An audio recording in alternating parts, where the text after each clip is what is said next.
I am Matthew Yglesias, a fellow and blogger at the Center for American Progress. And who are you? I'm Karl Smith. I'm a professor of economics at the University of North Carolina and a blogger at modelbehavior.com. There you go. There you go. And this is not really, what was going to be, in our field. But obviously, the big news of the week is that Osama bin Laden was killed the other night. And Right. what do you think? Are you for that, or are you a terrorist? I'm okay with it. I mean, I thought about writing a post. I tried to figure out exactly how to frame this so as not to seem like a complete asshole. But my general thought on it was I was kind of just indifferent to it, and even more than that, I thought in the past that I would be a little bit more solemn about it. I mean, it sounds so opposite. It sounds so opposite to all this chanting and celebrating or whatever. But I kind of had this feeling of you're engaged in some sort of maybe existential is too much, but you're engaged in some sort of long struggle with some adversary, and then you win it, or you nominally win it at least, and that's there's a little bit of solemnity to that. You're like, oh well, I don't know, and so that's kind of how I thought I would feel about it.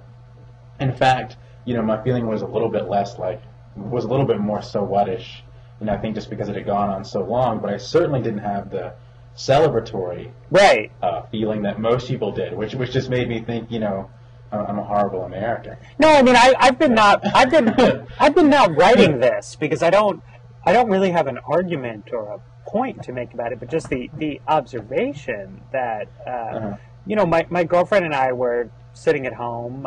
We flipped on the news, wanted to see what the president had to say.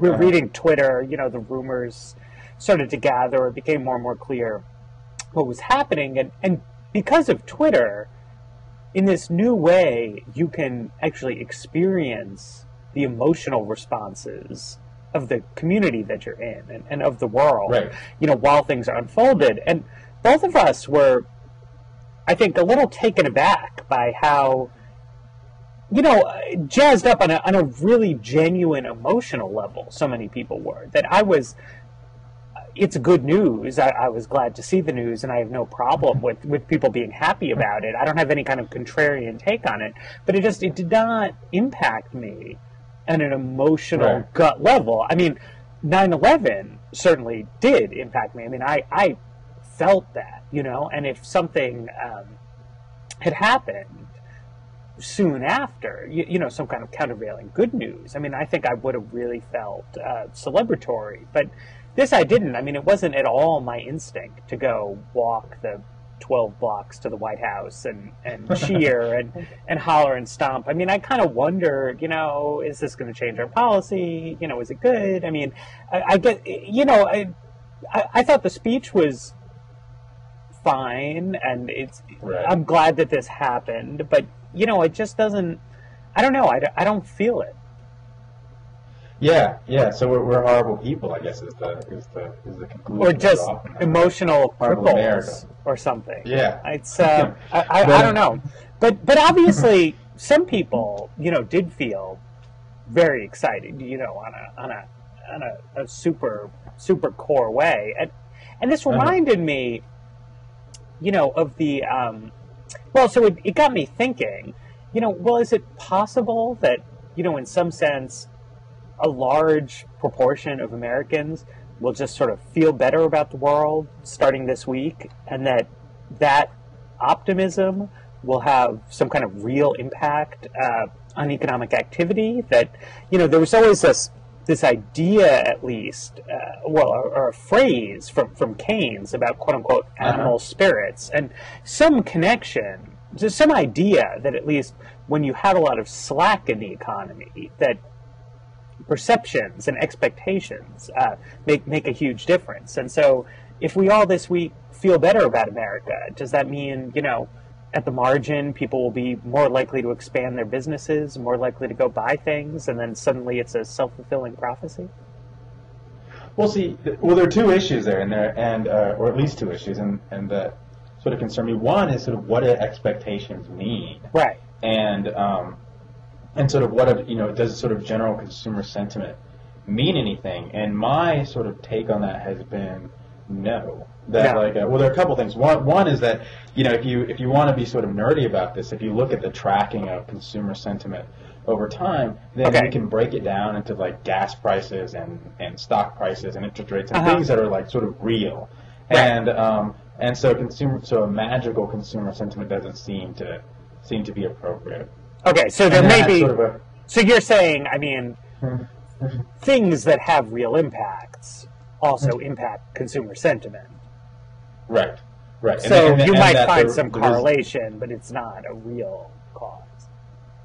Right, and that things that it's hard, so like lag stock prices affect consumer sentiment. So it's hard to say that stocks went up because people felt better. It more looks like people felt better because stocks went up. Because the stocks went up. And so that's one thing. So I've sort of argued over time, and I found that this wasn't the common view among other economists, which was shocking to me. That like when we say expectations, we really just mean what's going on in financial markets. And so, in the purest theory, I know this may not be popular now, but in the purest theory of financial markets, these are people who are professional, like, expectors, right? Okay. I mean, their job is to look at data and sort of figure out what's going to happen in the future and, buy bonds or stocks or whatever based on this. And so when we say expectations, we mean, well, what do these people think?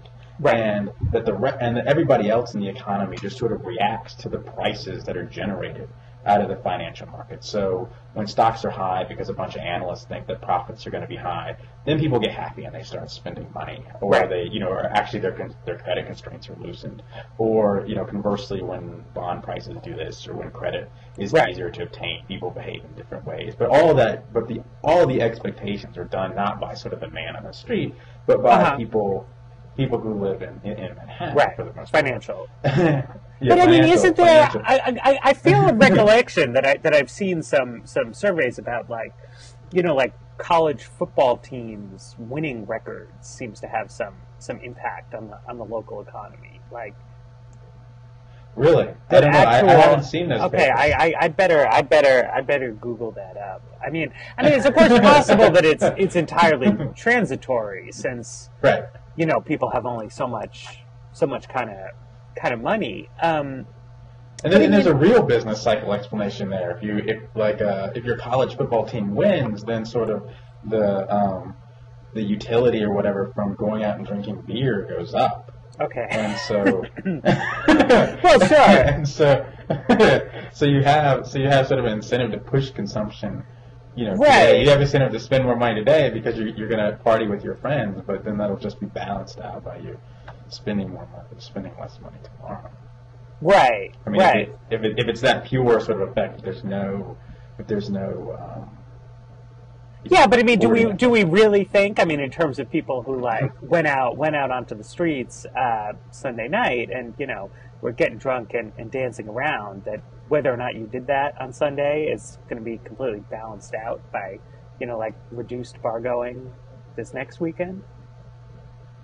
I don't know. I mean, this is a good research question, right? So we should get together. Well, and you could actually, I mean, specifically, in terms of expectations as financial markets, thanks to the rise of what's it called, in trade, you can actually see. I mean, you can quantify the unexpectedness of this, which was huge. Right. They had a contract on Bin Laden killed before this September, because that would be the 10-year anniversary, and it was trading at I think 5%, until an hour or so. As soon as it leaked that the president was going to talk at 10:30, some people started buying that contract. But it's basically I don't know, some kind of pure unexpected psychic shock. Yeah. Right. Yeah. No, I mean, I think we can sort of say that was a shock. Now, the other thing that I was going to bring up, though, is if you think that if people really do feel safer, then that could be then that's something that would seem to make sense from an expectations point of view. If you were walking around thinking, Bin Laden's going to blow up my city, and then now you feel, rationally or not, but you feel like that's less likely to happen. Right. And to me, that totally makes sense that you would be more willing to spend money, to invest, to do that sort of thing. Right. But that's probably a little bit different than you just saying, well, we're happy about the fact that. Right. You might actually change your estimate of the. Well, I mean, I guess to shift that in a more sort of serious direction, something that occurred to me when Ben Bernanke gave his press conference is that the same day that he did that, the Federal Reserve did one of their things where they put out their economic projections.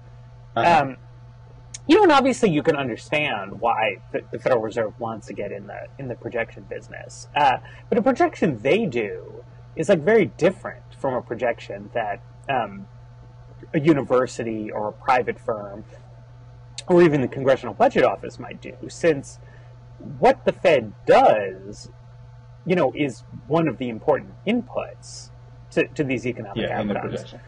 And what gets possibly even more troubling is, the prediction seems to me like it might have causal impact, right? Like, if the CBO... Well, I think they intended to, right? Well, do they? Go ahead, explain your point. Because, I mean, that's what I wonder. I mean, if the Fed comes out and says, well, okay, we're not going to have a catch-up level of growth. It's going to come in at 2 whatever percent. Unemployment isn't going to fall rapidly. Incomes aren't going to rise. And then I'm a businessman of some kind. I might think, well, okay, I used to be expecting like some huge growth rebound. And so I'm going to, really make sure I can expand capacity. I'm going to hire workers now cheap, rather than waiting a year when they're going to become scarce. And so then if everybody reads the Fed forecast of a sort of sluggish recovery and then starts planning for a sluggish recovery, that actually makes the recovery sluggish. Right. I mean, and I think that sort of equilibrium process or whatever, is not that uncomfortable for economists. That sort of there's this reflection back and forth between what the Fed is saying and what really happens. But what makes me say that I think they intend for it to have some sort of causal impact is that the forecast is written saying with the optimal path of monetary policy, right? So that's basically saying, this is what we're going, given the economy, this is what we're going to try to make happen. Right. We think that this is what, that given all the factors that are out there, where we are now, what tools we have available, we're going to try to make this happen. It's basically what they're saying.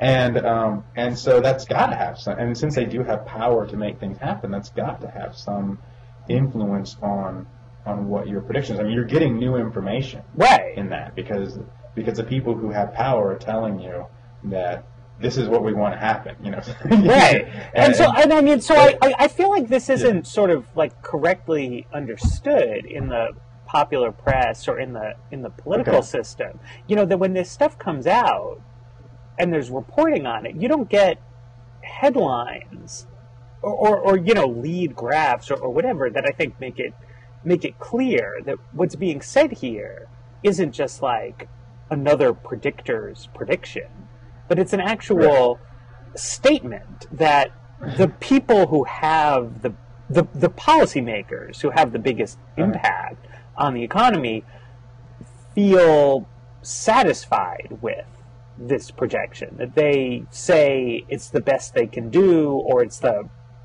best they want to try, or something like that. That this high unemployment in their forecast isn't just a kind of guesstimate about the future. It's a statement of intent, and that if you, which means that if you want to go complain to some, the voters care a lot about this kind of thing. But if you want to go complain to someone, you should really be addressing your complaints to them.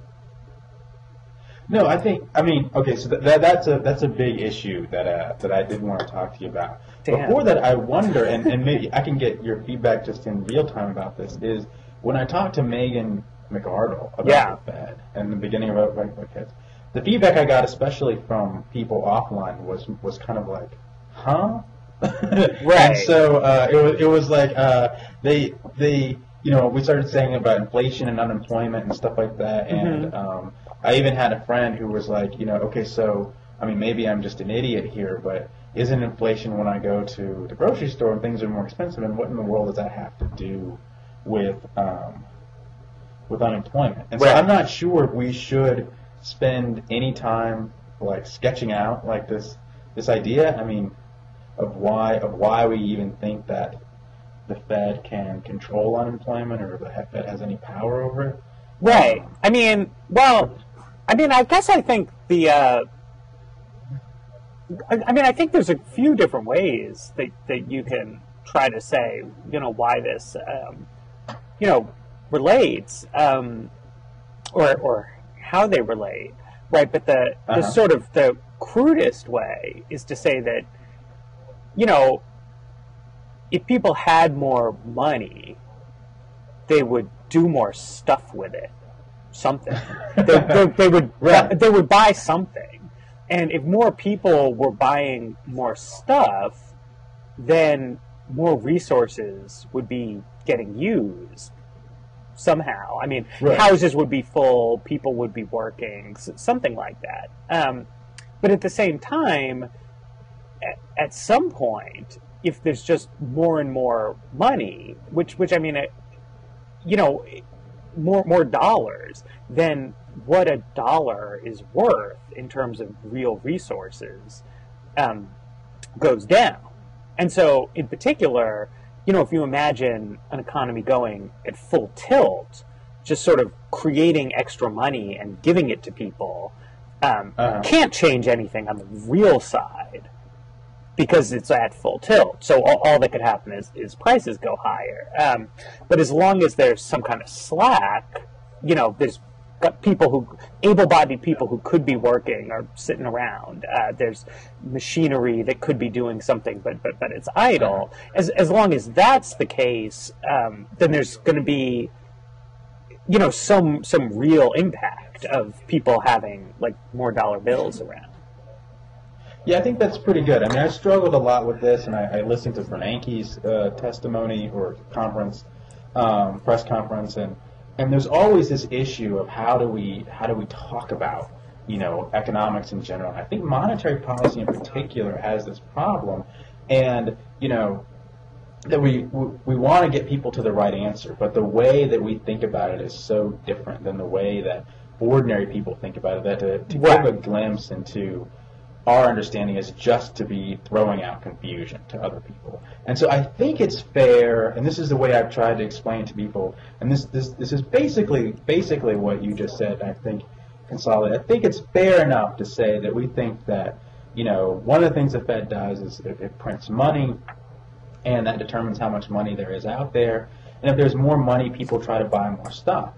And that's a good thing, right? Because in that people could have more jobs and, more the economy gets going until you try to buy more stuff than exists. Right. And if you try to buy more stuff than exists, there's no way to do that. And so people are just bidding against each other for the same amount of stuff. Right. And that drives up prices. And then maybe that can sort of connect how it is that unemployment and inflation exist sort of together, because more money, you try to buy more stuff. When you try to buy more stuff than there is, and all you can do is bid against other people for the same stuff, and the price goes up. And maybe that'll hold people. I don't know. Now, I mean, sort of full disclosure, that's like it's several steps removed from how I actually think about it. But but we do always have that problem of like trying to give an accurate enough explanation. Well, and part of the issue is that what the Federal Reserve literally does as an institution is a little bit different from that. I mean, they're not actually sitting there with a printing press creating physical dollar bills, which, they could, in fact, operate that way, and it would make it simpler to explain what's happening, but it would be, very logistically difficult in a large country to do everything with, physical media like that. But but I think in the current dynamic. I mean, part of what is, well, coloring the debate is that, prices can go up for other reasons, particularly for these primary commodities, that, there's so much oil being produced at any given time, and if Chinese people suddenly want much, much more oil, then the price that Americans need to pay for oil goes way up, and particularly because people, buy gasoline so often, right. that has a very big impact on the cost of living, which is often what normal people are interested in when they worry about inflation. They say, okay, to get the same stuff that I had yesterday, I need more money than I used to have, and that makes you sad. Right. But that's actually a different phenomenon from monetary authorities making the money less valuable across the board. And see, this is what I was thinking about as a way to get at that, is that you can have two things. So the Fed prints more money, and that makes you want to buy more stuff. Right. And so that's one way that we can push out, that we can push towards eventually getting to like inflation and inflationary pressures. But another way is that there could be less stuff. And so oil is a thing that there's easy for it to be less of because it's liquid and other people want it. Right. And so if China wants a bunch of oil and is essentially taking it, well, then that's less oil for us. Right. And so that's going to drive up the price of oil. It's not necessarily that people are going out trying to buy too much stuff. Generally, it's just that all of our oil went somewhere else. Or, is not getting produced because there's conflict in the oil-producing countries. So maybe that connects it. Right. Some of the oil went away. Right. But more generally, going back to this thing, okay, so you've made the case that people in general, and I guess progressives in particular, should be more interested in what the Fed does. So why don't you sketch that a little bit, and then we'll talk about that, because as an economist, some of the ways you talk about it make me uneasy, and I'm sure you're aware of that, and maybe we can delve into it. Well, yeah, I mean, so this is, I wrote a piece in Democracy, a journal of ideas, that was given the clever headline, Fed Up. And, I'm not an economist, but I am a professional political pundit, think tank operative, blogger, etc. And, it's the main thing that I'm trying to do there is to get people, particularly people on the left, to see that monetary policy, though most of the time perhaps not that interesting, usually, things are going okay or you care about something else, is in fact the key lever for stabilizing the economy. And that, there are a lot of problems in America, but the particular problem that left-wing people kind of have is there's this story that we're, raised on about the Depression and FDR and the New Deal and ending the Depression, and also about spending money and fiscal stimulus and something like that. And of course, if you're someone who believes in general that the equilibrium, that the government should be spending more money, then it's very appealing to believe that, a situation has arisen in which what we need to do to fix the economy is have the government spend more money. And particularly spend more money without it being paired with unpopular tax increases. And, there's something to be said for that. For that whole thing. But the reality is that the monetary authorities at the Federal Reserve are normally the ones who are boosting the economy in a recession. And even in these special, very severe kind of circumstances, you can't make anything work on the fiscal side without some kind of monetary cooperation. And you could possibly make things happen just on the monetary side without fiscal coordination. And historically speaking, the thing that the Roosevelt administration did that really, really, really boosted the economy was going off the gold standard, which was a kind of a monetary policy action. And the sort of very large-scale increase in government purchases, it wasn't really tried then.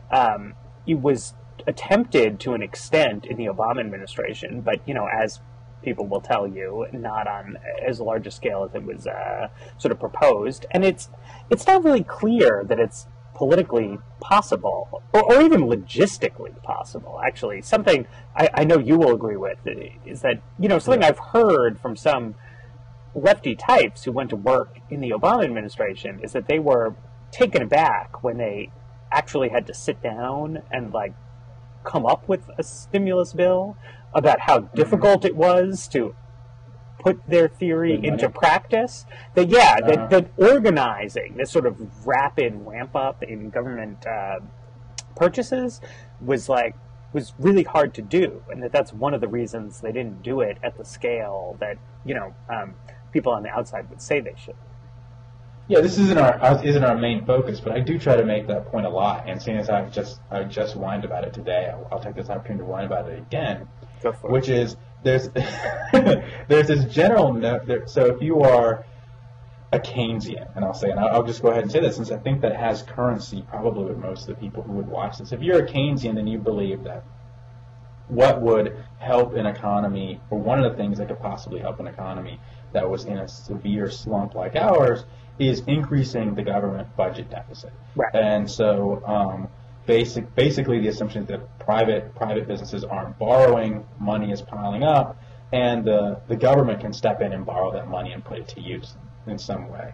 And that's generally been equated with spending, and almost everyone says that, we have to spend more, My position has been there's nothing in number one, in the core theory, that says that the government itself actually has to go out into the market and make a purchase or buy a bridge or do something like that. It just has to put money out there.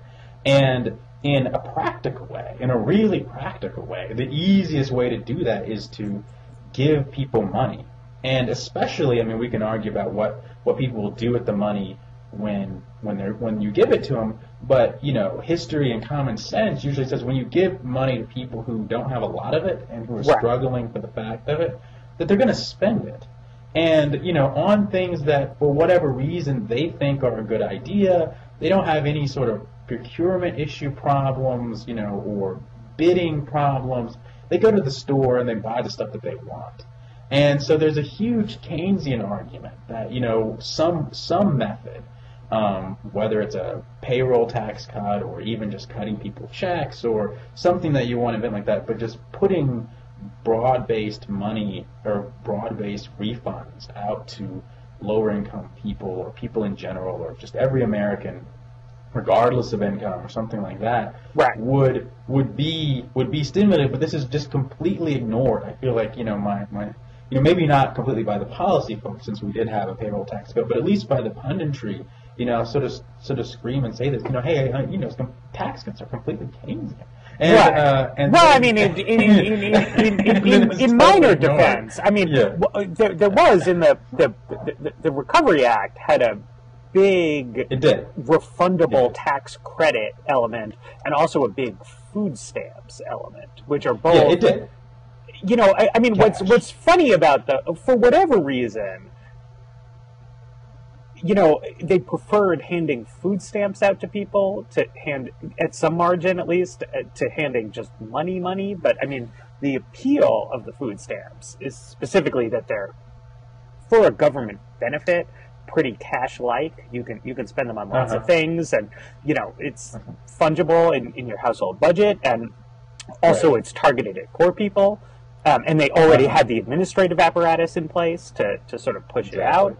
But that is very different from, I guess, the image in people's heads of, let's go, build a dam or something like that. Which is what sort of, I think that's what dominates sort of the popular image, and sort of in some ways, I guess that's frustrating. That's frustrating because I think that I see people out arguing against Keynesianism in general because they just want to argue against,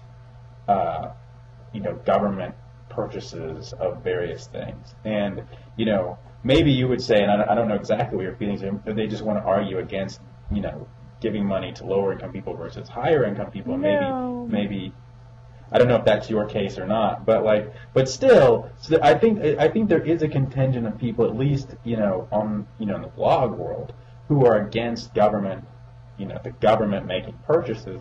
And my thing is, okay, fine. If that's the stumbling block here, if that's what we have to get past to get this thing, then just forget about it. Just forget about the government purchases. I don't need them.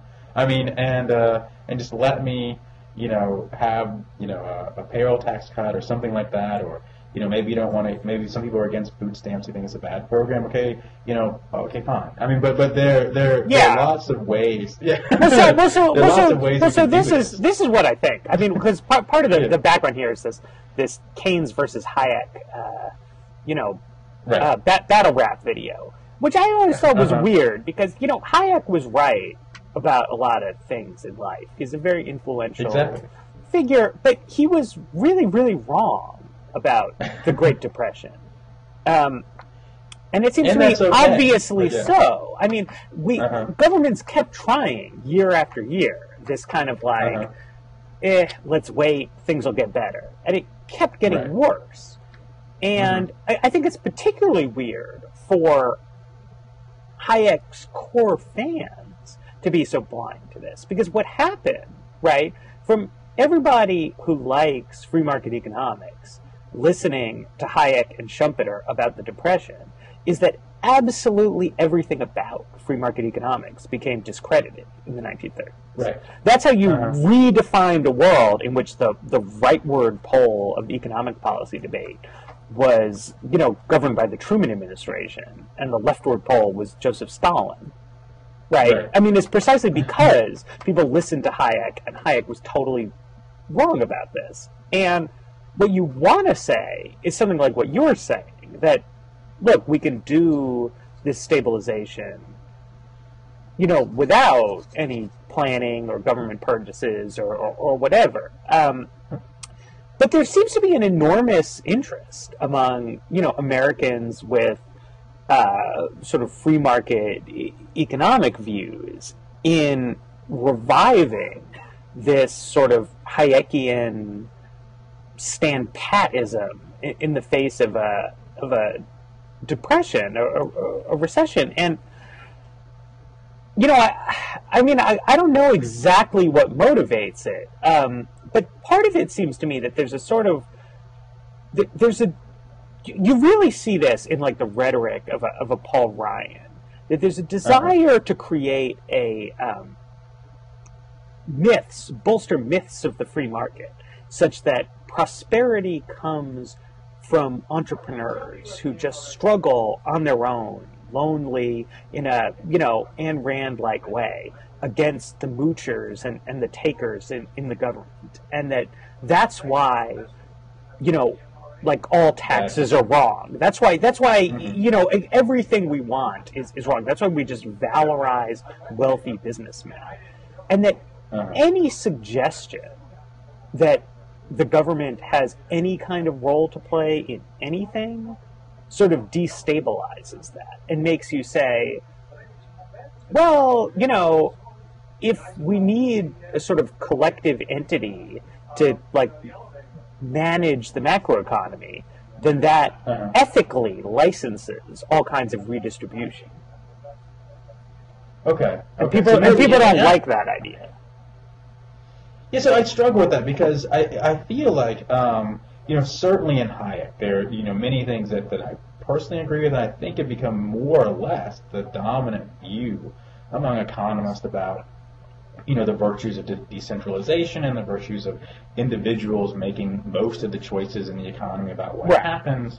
And none of that I see as, number one, none of that I see as counter to some of the larger macroeconomic issues, especially if you try to do them in a way that's as light of a touch as you can. So you say, well, okay, we have to do something. We want to have as light a touch as we possibly can.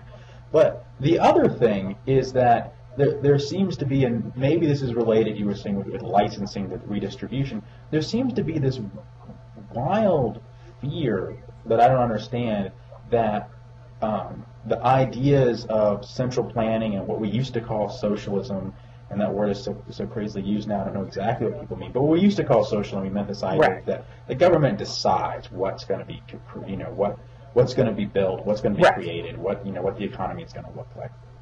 Now, these ideas are making a comeback, and that somehow that there has to be some major fight against them. But at least among prominent economists in the Obama administration, other people I know, I mean, these ideas have no currency whatsoever. I mean, the notion that the government should be determining what gets produced and what's not produced has no currency. And I think that even when you saw the General Motors take over and stuff like that, or the savior of General Motors, even the economists in the administration were careful to say, we are not going to tell General Motors what to charge on its cars and stuff like that. And even when congressmen wanted to push back and say, well, let's use some of this leverage, there was all of this effort among at least the economists, to say no. Even if you can point to some demonstrable benefit for the world in making this happen, we just don't want to get in that business. Right. I mean that's what's so strange about the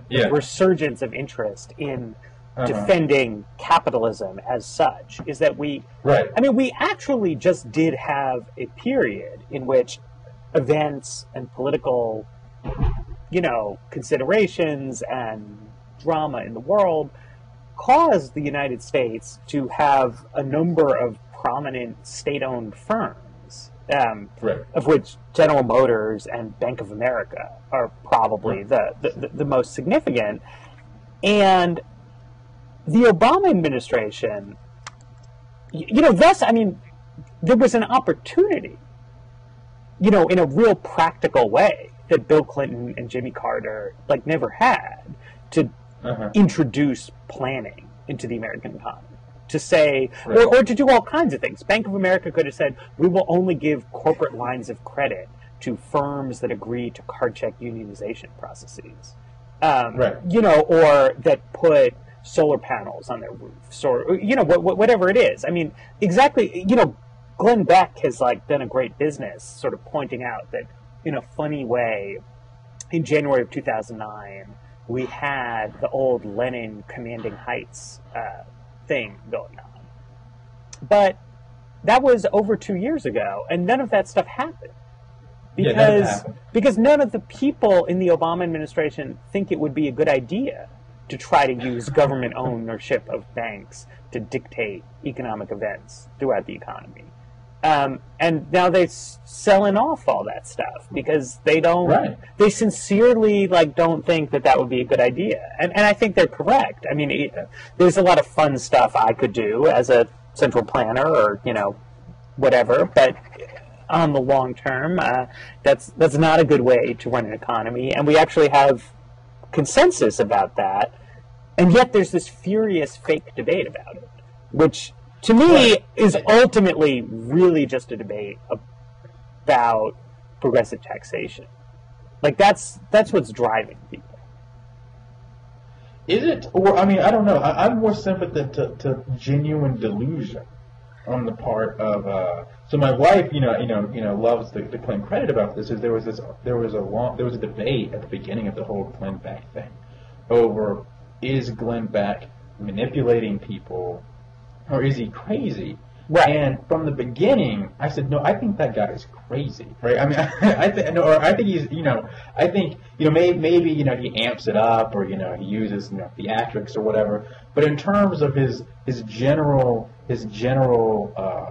desires and beliefs and attempting to promote them, I more or less said that was genuine. I think that he has a genuinely crazy view, and he's using his platform to push that, and that we should take him, more or less at his word about what he's saying. I mean, I'm sure he's he's like I said, amping it up for TV. But I got a lot of pushback from people about that. He's like, no, he's just a mouthpiece for this or that, and I just didn't see it. And I don't know, maybe I feel like public opinion has switched my way. That no, yes. Well, I think him leaving Fox seems to vindicate your point of view. Yeah. That that there wasn't just like a dial that Roger Ailes could turn. Exactly. Instead, he's got to go. But wait, let me pivot and make a case for a little bit of socialism on another subject, which is that it seems to me that in one area of the economy, to wit, healthcare, having expert planners decide what medicine people get is pretty effective. That people as individual consumers have desires and preferences that are completely at odds with their sort of second order desire to get healthy. They just have terrible ideas about what to do with healthcare, and that contrary to there's all this talk all the time, in D.C. and in the Beltway, particularly in right-of-center circles, but even in center-left circles about, consumers and, we're going to control costs and stuff, but that if you look around the world, the way you control healthcare costs is you tax people, you sign all the healthcare professionals up as public employees, you have them go do some stuff, and then because as voters people don't like paying taxes, you actually wind up getting relatively stingy systems, but they work okay, and that in the U.S. you let people be consumers, and the result is it's like a disaster. Yeah, so I've struggled with this too, and I mean, I've written about this, and I mean, it certainly seems like people are making what you might think from the outside are crazy decisions. So if you think that people, the point of getting health care is to get help. Well, let's not call it crazy. I mean, people are doing what they want, but let's just say they are not. People are doing what they want. They're not making themselves healthy with their healthcare decisions. Right. There's no evidence, and I'm sure this will get a lot of pushback, and maybe we'll be lucky enough to throw up links on this, but there's not a lot of evidence that people are spending their healthcare dollars in ways that make them healthy, and or that they have a whole lot of interest in even doing that, trying to do that. And so then the question becomes, is that, and I think fundamentally, right, is paternalism appropriate? So that's always, at least in my mind, maybe not always, but pretty much always your core argument for some sort of socialism is that people don't know what's good for them, right? And in more, perhaps more than, or people are often willing actually to accept this in medicine, in that we give an enormous amount of power to doctors, right? So, one of the key things in medicine is like the medicine, that you can take, the drugs, and the vast majority of doctors don't do anything but essentially tell you what drugs to take and how much to take and monitoring it.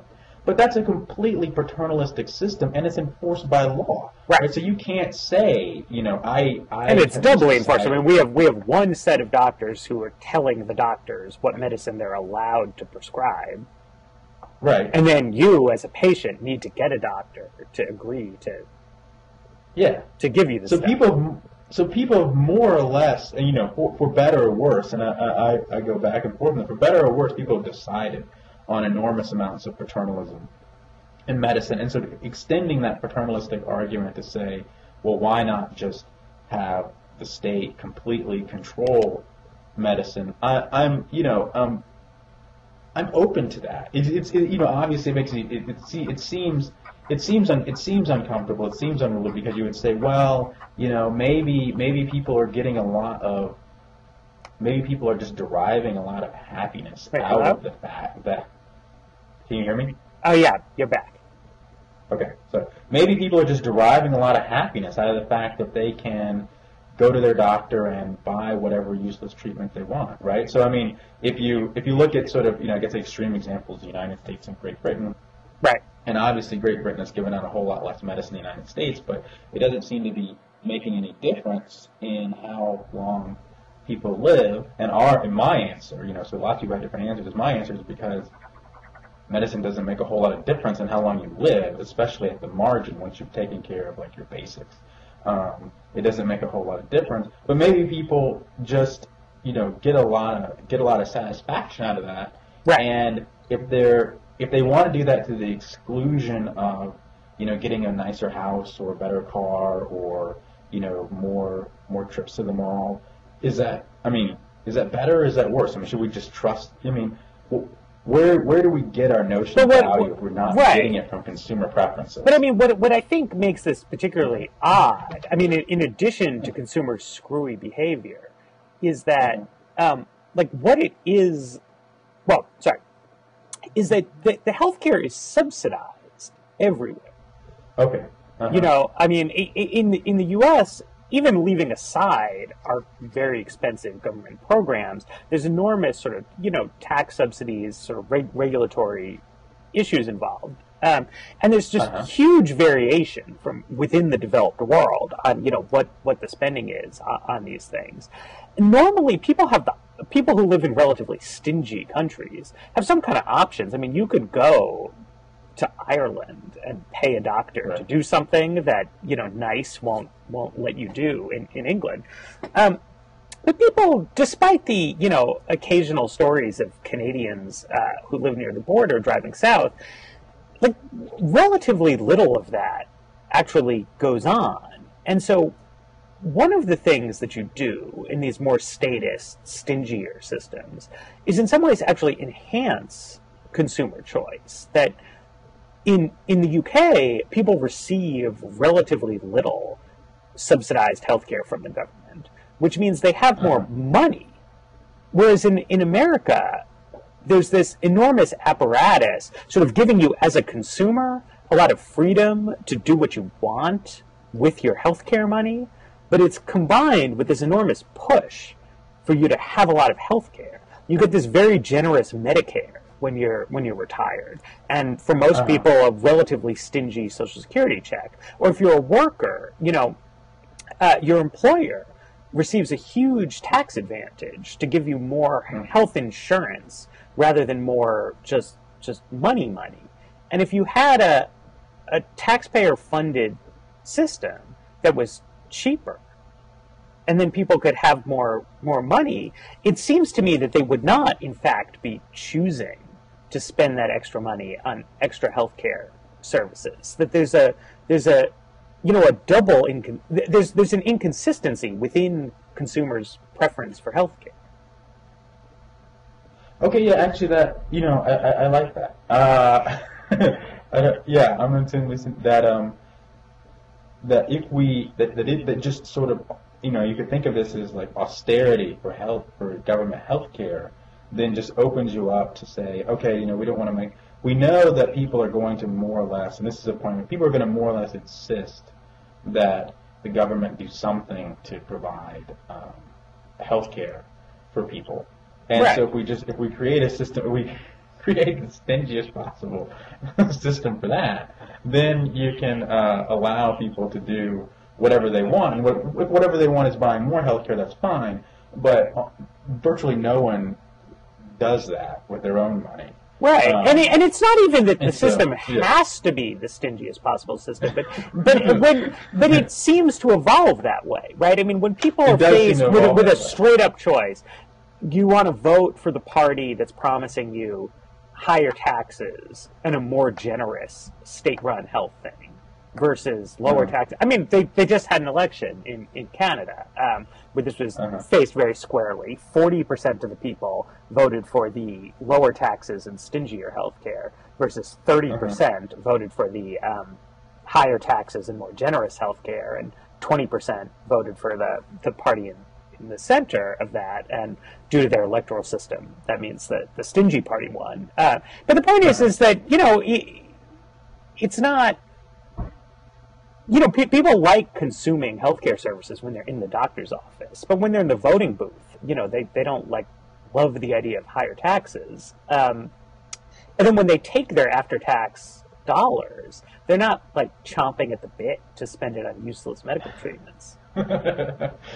Yeah, those are good points. I like that. I mean, I have to think more about it, but I hadn't exactly cast it in those terms. But I feel like if you listen to what a lot of conservatives say about healthcare, what you should expect is for city buses to be made out of gold and encrusted with diamonds, and well, when it's not consumers' own money, we're just going to get this out of control spending. But that's not how it is at all, right? The city bus sucks because people don't want to pay for healthcare, whereas with their own cars, I mean, people pay for crazy stuff, and so fine. I mean, if that's what people want to spend their money on, that's what people want to spend their money on. But I mean, it's just not true that government programs become super gold-plated way over and above, people's demand for it. There's always, interest group politics involved in these things. Right. But, I mean, taxes are unpopular. It's pretty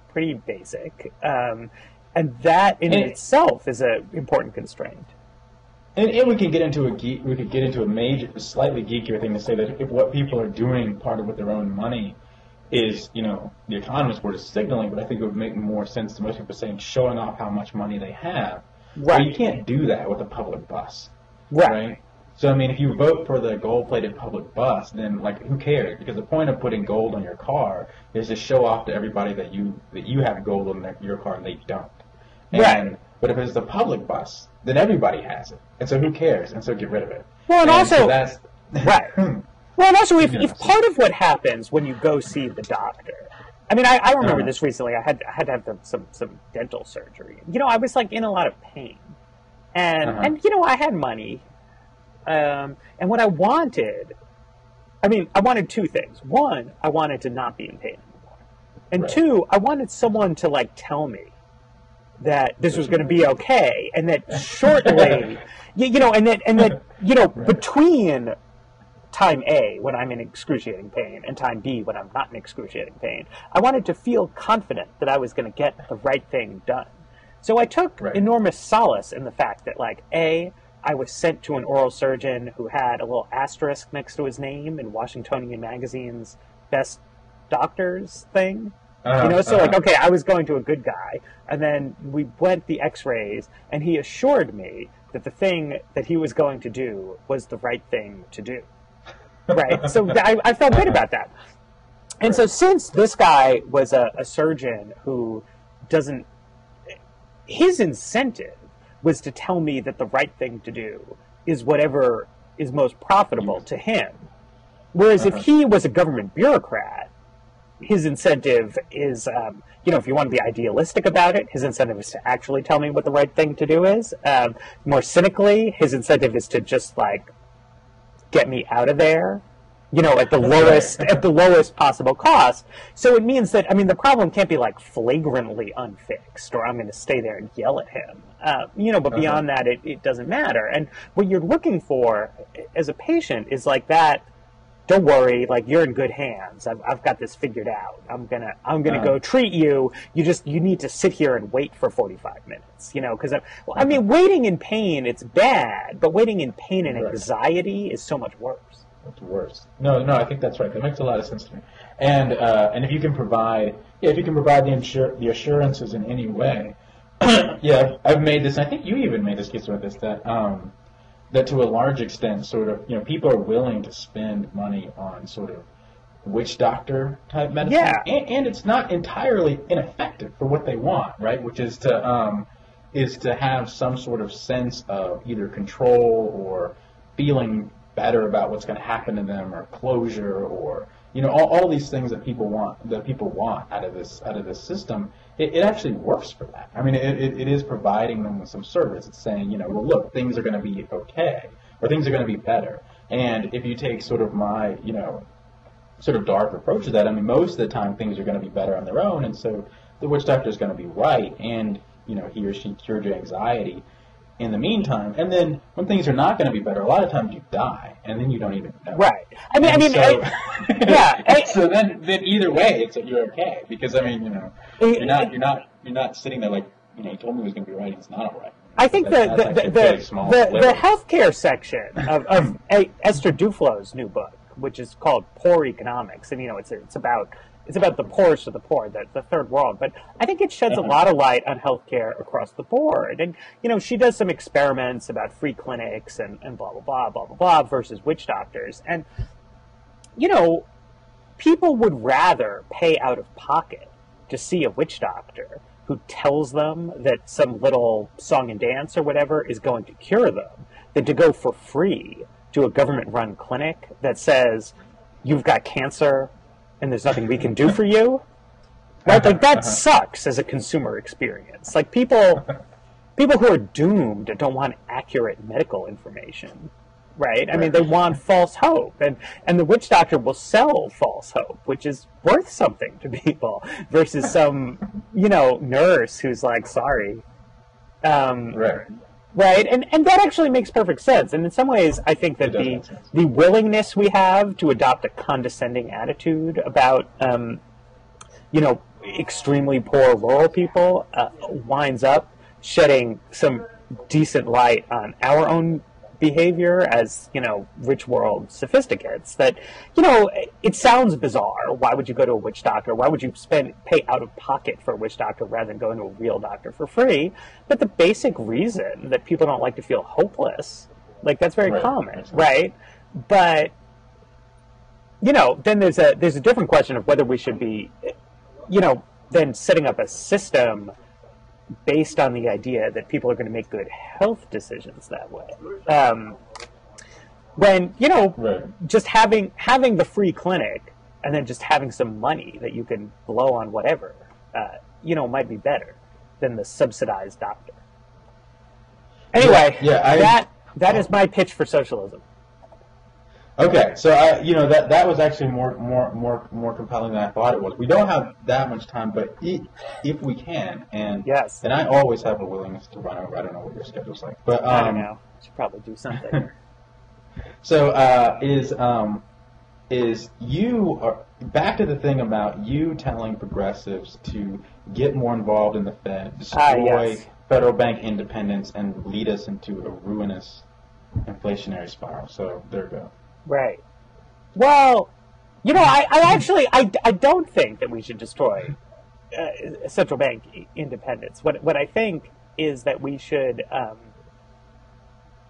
think it should be possibly more like the Supreme Court, which is, it's independent, right? Barack Obama doesn't decide what the Supreme Court does.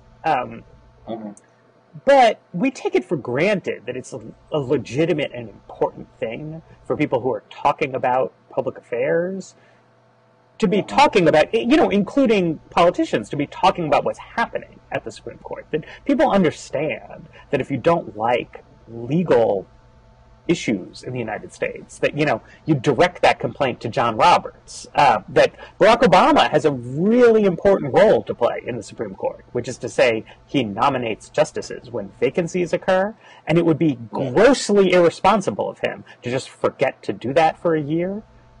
But then at the same time, that, the justices are there, it's their job, you complain at them if you think they're doing a bad job, you clap if you think they're doing a good job. With the Fed, we seem to have obtained independence at the cost of completely obscuring what's happening, so that people, blame the president for things. People simultaneously blame the president for things he doesn't have control over, and then let him off the hook for the decisions he does make about filling those slots, which I think is bad. Yeah, and I mean, so when I read your piece, I sort of struggled with it a little bit because, I blame editors. And maybe what'd you say? Any flaws in the piece, I just blame editors for, always. Okay, throw them under the bus. So, my ideas are flawless. Okay. So, and I can't decide if this is dogma or if I have a legitimate complaint, and I do try to discern between the two. But it's certainly the case that, growing up in the economics profession, yes, you have this sense of the worst thing that could possibly happen is that non-economists get very interested in what's going on in monetary policy. So there's this idea that this is this is kind of complicated. We think we might have some of it figured out, but what we most importantly need is sort of the space and room for economists and the economics profession to try to steer the ship between too much inflation and too little unemployment. And I pretty much bought into that throughout, because I got my PhD during the Great Moderation when everything seemed to be going wonderfully well.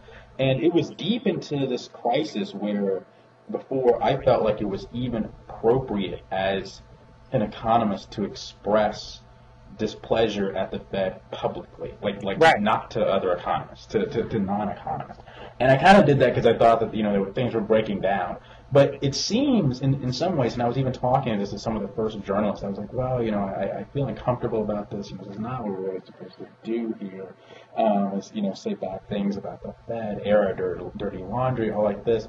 And there's always this chance that there'll be this massive sort of backlash. And then I see, on the right, this huge rise of gold bugs, gold bugism, which once you start talking about the Fed, you'd be afraid that sort of stuff would happen, and then I hear you coming up saying that should be countered by something on the progressive era, and it feels like the nightmare scenarios that the old economists warned us about on their knee are coming to fruition, right?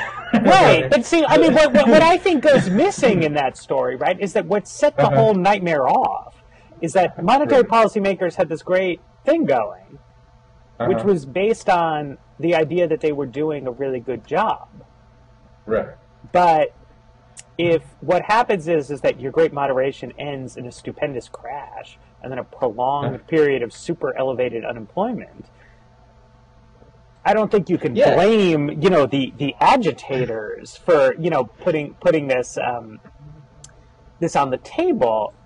And I don't know if it's a matter of blame, but sure. Well, okay, but right. Well, this is the other thing I'll say about it is that I feel like a lot of the dogma within the profession on this is based around the fear that a more engagement with monetary issues will lead to an undesirably high quantity of inflation. That whereas the empirical evidence is that the masses are actually irrationally biased against inflation. Well, I mean, the current empirical, there's a current sort of thing about that. But I mean, if people understood that, this would be the theory. If people understood that a short-term decrease in unemployment could be bought by raising the inflation rate, then they would consistently push for that as a policy, and they would consistently push for folks, or even if, and I think there's some truth to this, even if politicians were more aware of the explicitness of the trade-off, right, that they would be inclined to confirm more and more,